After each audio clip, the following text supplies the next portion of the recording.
السلام عليكم، اهلا بيكم في فيديو جديد. لو انت اول مره بتشوف الفيديو ما تنساش تعمل اشتراك في القناه وتفعل الجرس عشان توصلك الفيديوهات اول باول. كمان ما تنساش تشارك الفيديو مع اصحابك لو عجبك الفيديو، وان شاء الله يعجبك الفيديو. مقدمه الفيديو النهارده هو مشكله بتواجه البعض مننا مش الكل. لو فكرت في يوم من الايام انك تجيب جهاز كمبيوتر، في اغلب الاوقات بتقابلك مشكله، وهي ان صوت كيس الكمبيوتر بيكون مرتفع وساعات بيكون ليه زن.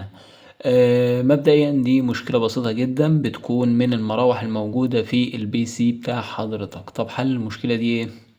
حل المشكلة دي ان حضرتك بتبدأ تفك مثلا الكيسة بتاعتك، او تفك البي سي بتاعك وتشوف الصوت ده جاي منين بالظبط. يعني مثلا هي المشكلة دي كانت موجودة في الباور الموجود قدام حضرتك ده، فانا بدأت ان انا افك الباور سبلاي ده عشان اطلع المروحة دي، وكان اصلا المشكلة في المروحة. طيب المروحة دي تبدأ تتعامل معاها ازاي وتتخلص من الصوت ده ازاي؟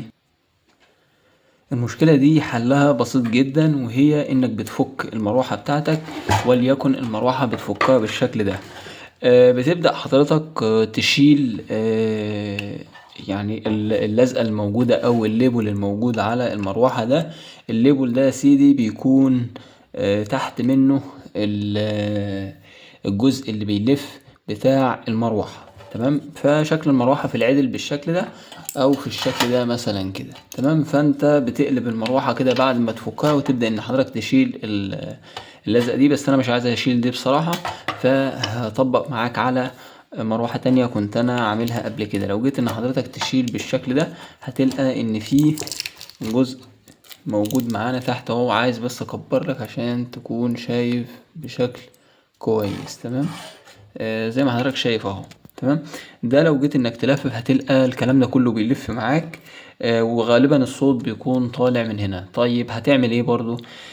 عارف انت اي نقطة زيت، بس يكون زيت من اللي هو الخفيف، يعني ما تكونش حاجة مثلا تجيب لي شحم تقيل او اي حاجة من دي. لا، ما ينفعش. ليه ما ينفعش؟ هقول لك ليه.